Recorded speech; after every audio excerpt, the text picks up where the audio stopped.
알기 쉽게 맞춰드립니다. 맞춤형 법률 맛집 맞춤법 TV. 안녕하세요. 반갑습니다. 안녕하세요. 반갑습니다.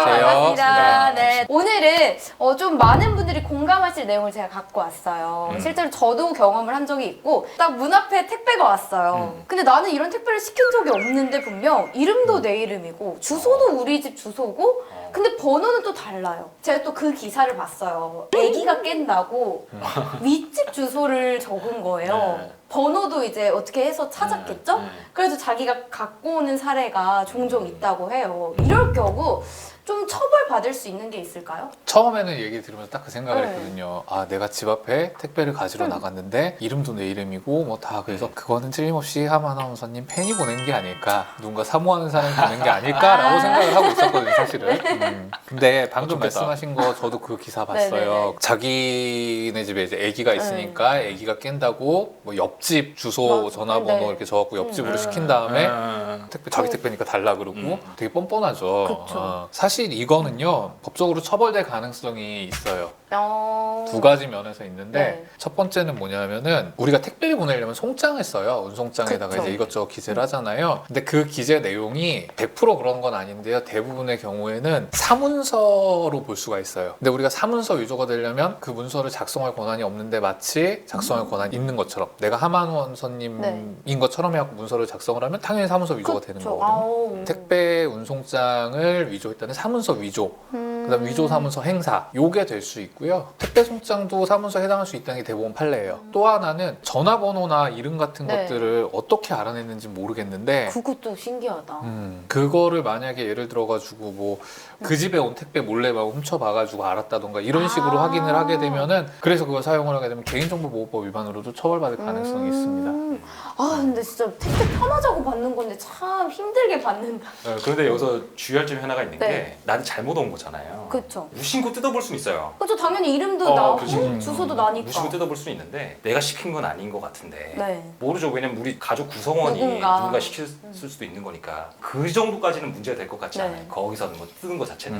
근데 만약 그걸 계속 뜯어서 내가 썼다. 둘 다 문제인데. 그러니까 명백히 내 거 아닌 거 알고도 이거 내 게 아닌데 우리 대단해. 애기가 키우는 집이 아닌데 네. 국민 애벌레가 온다든지 이게 내 게 아니잖아. 우리 집은 그쵸. 지금 60대 할머니 할아버지만 사는데 심정적으로는 이해가 가. 이거 뜯어서 확 써버리는 거 아니야? 그치 그치. 뜯어서 그냥 쓰레기통에 버려버리고 싶은 막 욕구가 생길 것 그치. 같아요. 국민 애벌레 내 손주한테 줄 수도 있잖아. 국민 애벌레가 뭐예요 근데? 아하 이래가지고 저도 몰라요. 국민 애벌레 국민 애벌레 그게 몽글몽글몽글몽글한 애벌레 인형 있어요. 인형. 애들이 이제 물고 빨고 하는 국민 애벌레 있어. 아. 하여튼 그 국민 애벌레가 왔다거나 아니면 이제 우유병이라든지 네네. 소독제 이런 게 올 수도 있잖아요. 네네. 근데 애가 없는 집안인데 그쵸, 그럼 그쵸. 우리 게 아닌 게 확실하잖아. 근데 이걸 써서 누구한테 선물한다거나 버린다거나 아니면 당근마켓에 올려서 판다거나 그러면 이제 별도의 내가 처벌을 받을 수 있다는 건 알고 계셔야 됩니다. 네. 심정적으로는 이해가 가요. 네. 얼마나 나 같아도 그래 너 네. 한번 당해봐라. 우리 집으로 시킨 거니까 이름도 내 거니까 당연히 이건 나한테 온 거다. 그러니까 내가 이거 뜯어갖고 쓰레기통에 버리겠다. 불태워버리겠다. 그러시면 안 돼요. 근데. 그것도 처벌이 되는. 그렇죠. 내 거 아닌 거 뻔히 알면서도 음. 그러면은 전미투명 횡령이 될 수도 있어요. 근데 먼저 그 사람이 잘못했는데 그런 부분은. 우리 이거 했었잖아요. 먼저 때린다고 같이 때리면 맞네. 안 됩니다. 이래서 복습이 중요합니다. 복수는 근데 금방 또 까먹어요. 그러니까 남의 택배는 뜯지 않고 웬만하면 자기 번호로 할 텐데 참 이상한 사람들이 많아서. 근데 만약에 번호만 다르게 썼으면요? 그런 케이스도 네. 있긴 하더라고요. 그러니까는 자꾸 자기한테 전화가 오고 알람이 그쵸. 띵동띵동 울리고 하는 게 싫다고 해서 일부러 그냥 아무 번호나 막 기재를 한다던가 아니면은 다른 사람 전화번호 기재를 네. 한다던가 하는데, 사실 이거에 대해서 법원에서 명확하게 어떤 죄가 된다라고 판단한 건 제가 보기엔 지금 없는 것 같아요. 없는 것 같은데 법률적으로, 그러니까 이론적으로 따지면은 사실상 이것도 죄는 될 수 있을 것 같아요. 업무방해. 누구에 대한 업무방해냐면 그렇죠. 택배 회사에 대한 택배 회사. 업무방해.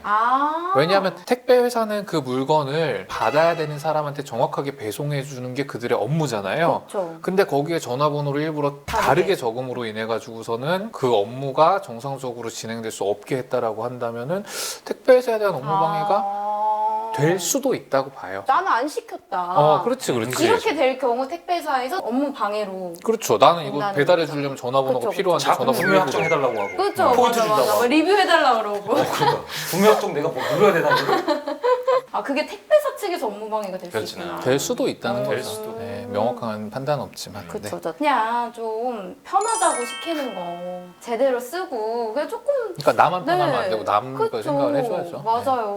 못된 사람들이 너무 많아가지고 어쨌든 처벌받을 수 있다라고 저희가 정의를 해보도록 하겠습니다. 오늘 영상 유익하셨다면 여러분 구독! 좋아요. 알림 설정까지 부탁드립니다. 안녕. 다음에 봬요.